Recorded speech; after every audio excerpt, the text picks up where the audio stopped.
सर्वप्रथम बाएं गुंबद पर एक और फिर दो नवयुवकों को देखा गया।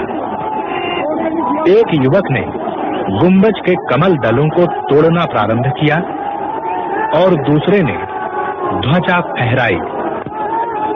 पहला युवक दोनों हाथों को उठाकर विजय उद्घोष करता सा प्रतीत हुआ। आयोजकों को लगा कि ये 30 अक्टूबर 1990 को हुई घटना की पुनरावृत्ति मात्र है। मंच से प्रार्थना की गई कि कोई भी कारसेवक अनुशासन न तोड़े और जो लोग गुंबद के ऊपर हैं वो नीचे उतर आए। लेकिन एक के बाद एक युवक विवादित ढांचे के गुंबदों पर चढ़ते दिखाई दिए। संघ के कार्यकर्ता भी विफल रहे इस जन उन्माद को रोकने में।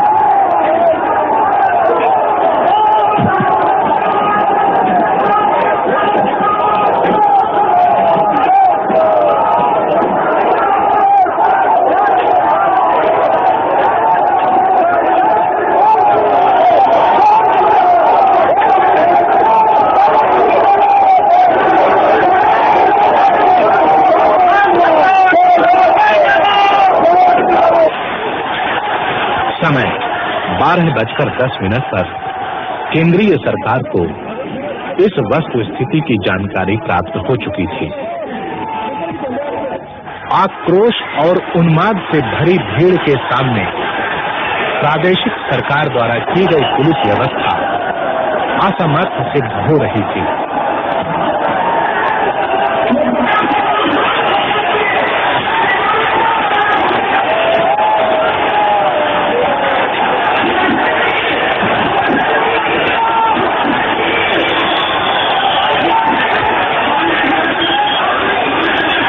12:45 पर प्रदेश सरकार ने केंद्रीय सरकार से कुछ और सुरक्षा दलों को भेजने की प्रार्थना की।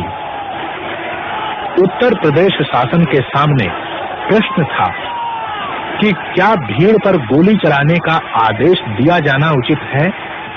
क्या स्वतंत्र भारत में भी जनरल डायर द्वारा अमृतसर के जलियांवाला बाग में सन 1919 में खेली गई खून की होली को दोहराया जाना उचित होगा?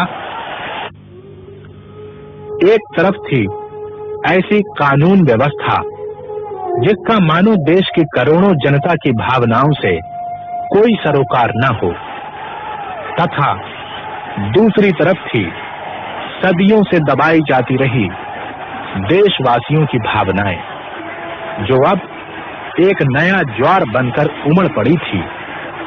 और आखिर भारतीय जनता पार्टी की सरकार को प्रदेश की जनता ने श्री राम मंदिर पुनर्निर्माण का जनादेश पालन करने के लिए ही तो चुना था।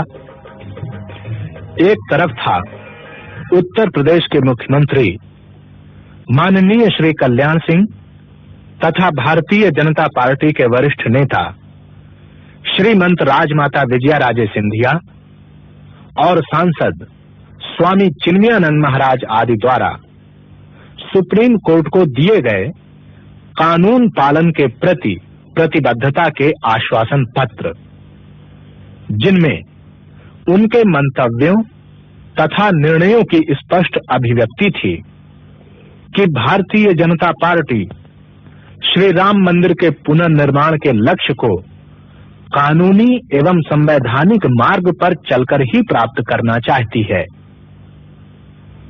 और इसी के साथ थी भारतीय जनता पार्टी सरकार के नीतियों की न्यायपालिकाओं, संसद तथा राष्ट्रीय एकता परिषद आदि अन्य सभाओं में की गई उद्घोषणाएं कि भारतीय जनता पार्टी की सरकार राम भक्तों पर किसी भी हालत में गोलियां नहीं चलाएगी।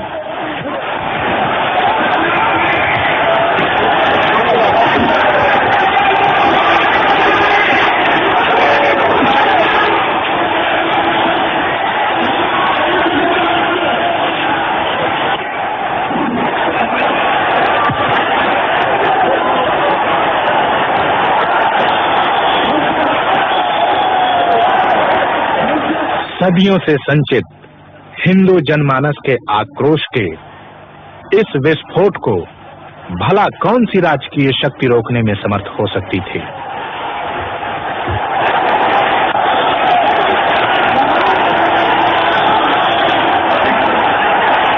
मंच से राष्ट्रीय स्वयंसेवक संघ के सर कार्यवाह माननीय श्री एच.वी. शेषाद्री तथा अन्य नेताओं द्वारा की गई अपील भी विफल रही।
लोगों की भावनाओं का जब लगातार राज सत्ता द्वारा अनादर होता है तो अपमान की आग अचानक इसी प्रकार विप्लव बनकर फूट पड़ती है।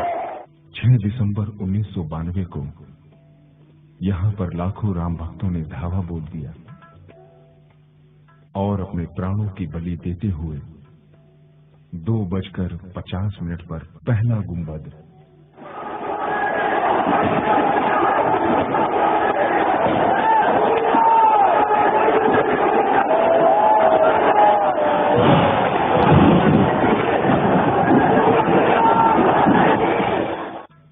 और 4:45 पर आखिरी गुंबद तोड़ दिया। उत्तर प्रदेश के अभूतपूर्व मुख्यमंत्री माननीय श्री कल्याण सिंह जी ने सारी घटना की जिम्मेदारी अपने ऊपर ले ली और सत्ता को तिलांजलि दे दी।